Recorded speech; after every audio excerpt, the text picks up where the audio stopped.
Hello everyone and welcome to Who Wore It Better, the weekly segment in which I review Raw and SmackDown back to back and try and figure out which show won for the week. Both brands are going full steam ahead as we head into Survivor Series. Goldberg starts off the show on Raw. Kind of a cool way to begin the show, kicking things off with Goldberg right then and there. He is immediately interrupted by Paul Heyman, who says some words, does a bait and switch. He does a fake out, announcing that Lesnar's actually there, but he's not. But hey, a surprise Lesnar appearance, wouldn't that be something? Wouldn't that be original? As Goldberg encroaches on Paul Heyman, Rusev comes out to interrupt them. Rusev not at all selling his injuries from Hell in a Cell. Get ready for me to say that a lot in this review. He says that Goldberg is weak and slow. He doesn't have what it takes anymore. He punches Goldberg once. He goes for a second one. Goldberg blocks it, immediately trips on himself, and then gets right back up, hits Rusev with a jackhammer, and spears Paul Heyman out of nowhere. I didn't see that coming. I can't think of the last time Paul Heyman has taken a bump, except for, the feud that Lesnar had with CM Punk eons ago, it feels like. So that was pretty cool to see Heyman take the shot. It's, a shot fired in the war between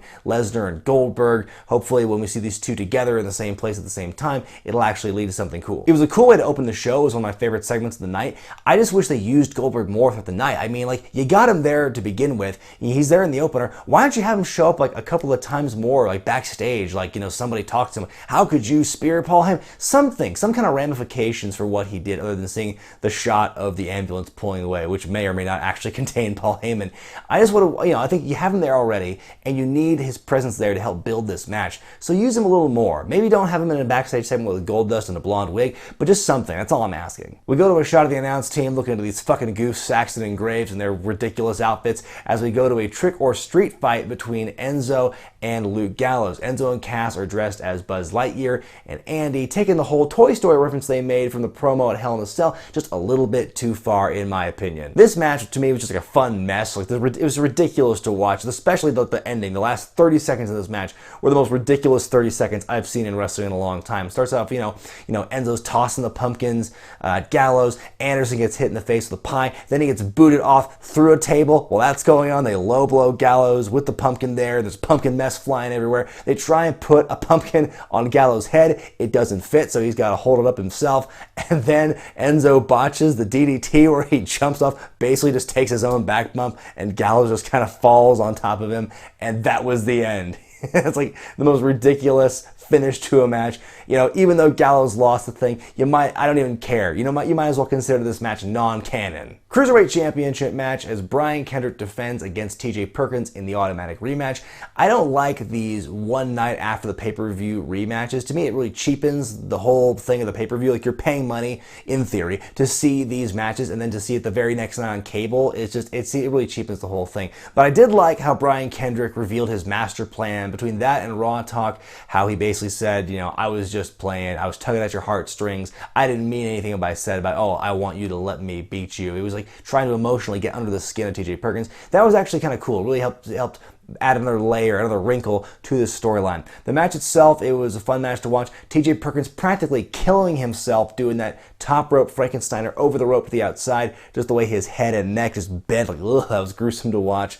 I hope he is okay. The match ends when Kendrick avoids getting back in the ring. He gets himself counted out, so basically TJ Perkins wins, but Kendrick keeps the title, and then TJ Perkins snaps and attacks Kendrick, so it's adding a nice, again, these other little layers and wrinkles being added to this feud. Again, it is the only storyline really happening in the Cruiserweight division, but at least they're putting some effort into it. Mick Foley comes out to address the controversy in the Seth Rollins-Kevin Owens match from the night before. Owens and Jericho immediately interrupt. Kevin Owens not selling the Hell in a Cell match. He was only put through 2 tables on the floor, I'm just saying. In this segment, Foley makes his Survivor Series announcement, starts building the men's traditional Survivor Series team. So right now it's Kevin Owens, Chris Jericho, then he adds Roman Reigns, which I thought came out of left field. I figured since Rollins is the one that has the storyline with those guys, maybe he'd be the person added. But anyway, Roman Reigns comes out, also not selling the injuries from Hell in a Cell. A battle royal to determine who's going to join Kevin Owens, Chris Jericho, and Roman Reigns on the Survivor Series team. A couple of quick notes on this. First of all, I don't get why Darren Young is dressed like Bob Backlund now. For a split second, I thought IRS was back in the ring just for a one-time thing. Nice teamwork by Cesaro and Sheamus. They fist bumped. Oh, things are going to work out after all. Oh, no, they fight more at the end. Braun Strowman and Sami Zayn, who had some beef in the preceding weeks, they are the final 2 in this battle royal. Strowman looks like $1 million in this battle royal. The way he was throwing people out, the way he was fighting Sami Zayn, really a bit of a cliffhanger moment. We had thought Sami Zayn was going to eliminate Strowman with what I call the slowest DDT on the apron in the world, but then Strowman counters out of it and just totally throws Zayn out. Strowman is added to the Survivor Series team. One thing I thought was interesting, the lower third said he was the final man to join the team, but that brings the count to 4. It's a 5-person thing, so I don't know who botched that lower third thing or who the 5th person is going to be, but I thought it was interesting. So anyway, yeah, so Strowman wins. The New Day cut a promo in the back. I don't have anything to say in terms of the content of their promo. I just wanted to say for the record, I popped big time when I saw the outfits they had. So Big E was Kama, Xavier Woods was Papa Shango, and Kofi was the Godfather. The 3 faces of Charles Wright. I just love that segment just for the costumes alone. Charlotte comes out on her throne to celebrate her win at Hell in a Cell. Speaking of which, not selling the Hell in a Cell match the night before. She gloats about her match on Sunday, then she calls Bayley out, says she's the weak link of the Women's Survivor Series team, and boy, she spends like 2 or 3 minutes absolutely burying Bayley. Between this burial here, the way Bayley talked on Raw Talk on Sunday night after the pay-per-view, and her promo before Charlotte cut her off, I don't think Bayley's working out on the main roster, and I know that's very sacrilegious to say, but I think just the way her character is, and especially the way she's being booked and the way she's being portrayed, it's just, to me, it's not working out. I think Bayley, like the whole thing with NXT is there's so many niche gimmicks that like make sense with a niche audience, and they get over with a niche audience. It's very indie in that way, but then when they get put on the main roster where it's a different audience, it doesn't really connect. And I think people liked the idea of Bayley coming to the main roster, but now that she's there, I just don't see it happening. It's not clicking. It doesn't seem with the audience. Fans don't care about her anymore. So anyway, Charlotte, somehow she has the power to make this match between Bayley and Nia Jax, who apparently is also a teammate on the women's side for the Survivor Series matchup. Charlotte was on commentary, and it was just really confusing to me. Like, they can't pick a narrative when Charlotte's talking, because in the ring, in the promo, she was just destroying Bayley on the mic, and then she's on commentary, and she's like, "Oh, she's a great competitor. I like, she's all these glowing compliments for Bayley." Like, they got to pick a narrative. What kind of heel is Charlotte going to be? This match, it was fun to see Nia Jax back after a couple of weeks of her just not being on TV for no reason. Kind of a sloppy match, I will say. Not the best match of the night by any means. Bayley taking some tremendous bumps at the hands of Nia Jax. Nia wins with a Samoan drop. She forgets for a second where the hard cam is. She goes for one cover. Oh, I gotta face the hard cam when I make my pin, and then she wins the match. Main event time, U.S. Championship matches. Roman Reigns defends against Chris Jericho. The fantasy booker in me, the little Mark in me, really wanted to see Jericho win the belt just so the best friends could have the 2 top titles. It'd be kind of like a weird version of the 2-man power trip from 01. I thought it was interesting. Between Monday night and Sunday night, it seems they're really pumping the brakes on like the possible dissension between Owens and Jericho. Seems like they're not quite ready to pull the trigger on that yet, which is a good thing. I think they can really milk this a lot longer. I think it's for them to break it up now or soon would be too soon. So hopefully they can keep it going a few months longer, possibly even into WrestleMania. I was talking to Jay Biggs about it today, and he thought maybe into WrestleMania. Maybe that's a little too much wishful thinking, but I think that, yeah, pumping the brakes on it for now is a good thing. They're not going to rush it. Jericho looked great in this match, in my opinion, almost babyface-esque if it weren't for Kevin Owens' involvement and for the little bit of cheating he did here and there as well. But Reigns wins with a Superman punch and a spear, and so he wins that match, and then right afterward, Kevin Owens and Jericho attack Roman Reigns. They hit him with a pop-up into the code breaker. Seth Rollins comes out and makes the save, hits 2 consecutive tope suicidos onto Kevin Owens, beats up Jericho for good measure, and then they have this like interesting stare down between Rollins and Reigns. I'm curious to see where that ends up. I mean, there is 1 spot left in the Survivor Series team. I wouldn't be at all surprised if Rollins was the 5th man. James Ellsworth kicks things off on SmackDown. I cannot believe that man and I are the same age. Anyway, he cuts a promo saying he wants to say he's sorry and he wants to say goodbye. He's just so bent out of shape of how he cost Dean Ambrose the match last week. Then Ambrose comes out and says, "No, you don't have to apologize." Then Styles comes out. They have a tussle. Styles lays both guys out. Get ready to see a lot more James Ellsworth and hear him say "I'm sorry" a lot more tonight. Randy Orton and Kane in a no DQ match, the first of what would be several short and sweet blink and you miss it matches across the show on Tuesday night. The match doesn't get very far before the Wyatts come in and intervene on behalf of Orton. Orton hits Kane with the RKO, pins him, and then they do some more beating up.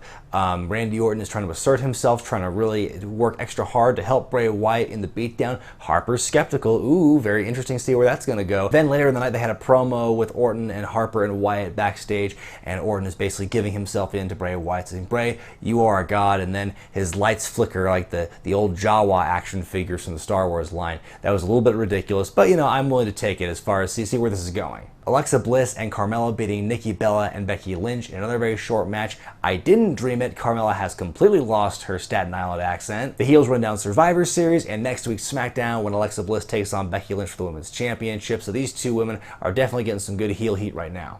American Alpha and the Usos win their respective Survivor Series qualifying matches. I told you the Headbangers were going to be back. Didn't I tell you last week the Headbangers were going to come back? Y'all laughed at me, but I was right. There you go. So American Alpha and the Usos join the Hype Bros and Heath Slater and Rhino on the SmackDown side for Survivor Series. There's one spot remaining. I'm guessing next week or maybe in 2 weeks we'll find out who fills that last spot. The Miz TV with Daniel Bryan. Daniel announces the participants in the 5-on-5 men's Survivor Series match. It's going to be Randy Orton, Bray Wyatt, Baron Corbin, who had a pretty cool hype package earlier in the night, by the way, Dean Ambrose, and AJ Styles. I was really pulling for James Ellsworth to be on the team just because I wanted to see Ellsworth and Strowman, the rematch at Survivor Series. The Miz takes exception to the fact he wasn't part of the team. He and Daniel Bryan, they call each other cowards, have a war of words. Daniel Bryan announces that Dolph Ziggler has an open challenge for the IC title right then and there on SmackDown, accepted by Kurt Hawkins, who makes his official in-ring debut on SmackDown, is beat with one super kick, and that's it. I guess now we know where the Eva Marie storyline was going to end up, what the finish to that was going to be. Right after the match, Ziggler issues an open challenge to anyone on Raw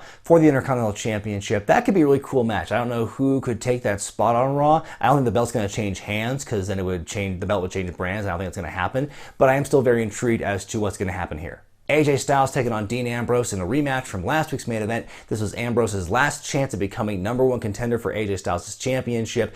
I thought of the matches they've had in the last couple of months, this was one of my favorites. I thought it was very brutal, great counters by the two of them, big risks by both guys that, really looked cool in my opinion. So a very good match on the part of those two guys. Kudos to them.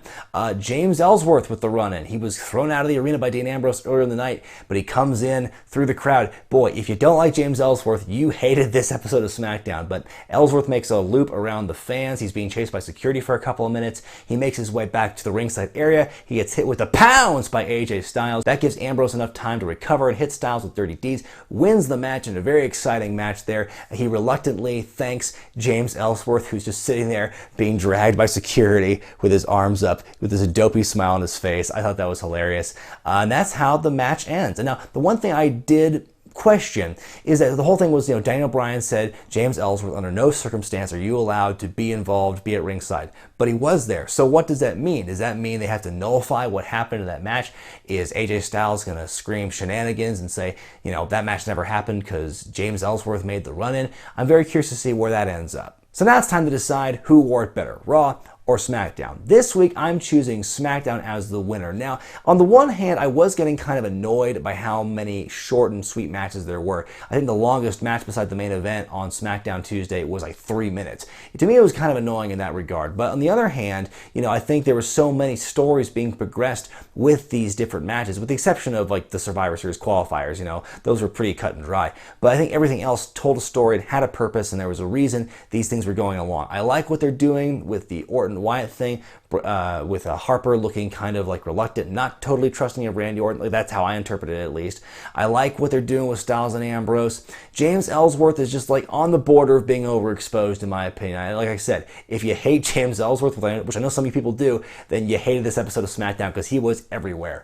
But yeah, I think that was the thing. Like, these matches were really quick, but they forced you to keep up and try and keep paying attention to what was happening. So that was kind of intriguing in that way. Raw had some good stuff too. I like the New Day segment, if only for their costumes, if not for the content of their words. I love the opening segment with Goldberg, the Cesaro-Sheamus fist bump, friendship, and then the main event was also good too. But ultimately, I would have to say SmackDown wins for the week. Let me know what you thought about Raw and SmackDown this week in the comments section below. Be sure to thumbs up this video if you like it, subscribe to Wrestling with Regret, and buy the t-shirts at ProWrestlingTees.com. I'm Brian Zane, and next week we talk about Raw and SmackDown emanating from